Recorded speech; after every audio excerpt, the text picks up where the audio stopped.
Добро пожаловать в мой канал. Des incidents ont impliqué 200 personnes à bord d'un train qui a été détourné à la gare de Lyon-Part-Dieu.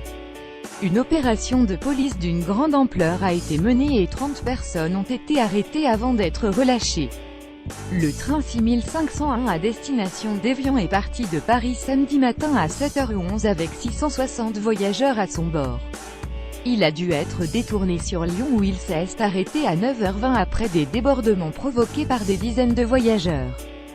2 voyageurs choqués ont été pris en charge par les secours. Que s'est-il passé dans ce train? Tentons de faire le point.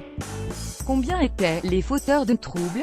Selon la police, les incidents ont été causés par une centaine de fauteurs de troubles appartenant à la communauté des gens du voyage. Selon des sources policières, ils se rendaient à la station de ski des Jets en Haute-Savoie. Tous étaient munis de billets précise TF1. Ils étaient fortement éméchés, fumaient, avaient mis la musique à fond. Ils ont sali les rames mais pas dégradé au sens pénal du terme. Et ils ont fait peur aux contrôleurs et à des passagers, a précisé une source. Les débordements survenus à bord ont occasionné d'importantes dégradations, notamment dans le wagon-bar, a détaillé à son tour la police. De la nourriture et des boissons ont également été renversées dans le train.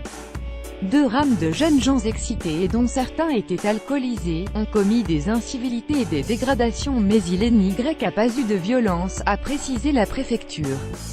Combien d'arrestations? 30 personnes ont été interpellées au cours d'une importante opération de police selon des sources concordantes. Outre les 30 personnes arrêtées, 50 autres ont été évincées du train, avant que celui-ci ne puisse repartir.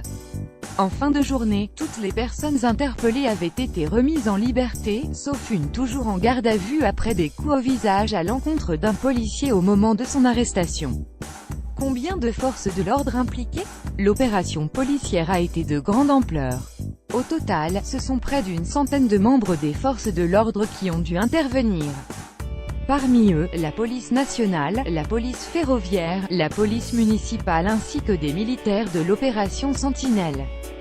C'est le contrôleur du train qui avait demandé l'intervention de la police face à un groupe nombreux, très turbulent et difficilement gérable, indique la SNCF. Dans une réaction, le président de la région Auvergne-Rhône-Alpes, Laurent Wauquiez, a tenu à rendre hommage à l'action de nos policiers et militaires mobilisés pour rétablir l'ordre. Combien de retard? Les voyageurs ont dû attendre 1h45 à Lyon avant que leur train ne puisse repartir. Finalement le TGV n'ira pas jusqu'à Évian. Il s'est en effet arrêté en gare d'Annemasse et les voyageurs ont emprunté un TER pour terminer leur trajet. Le TGV d'origine est lui reparti vers Paris, vide.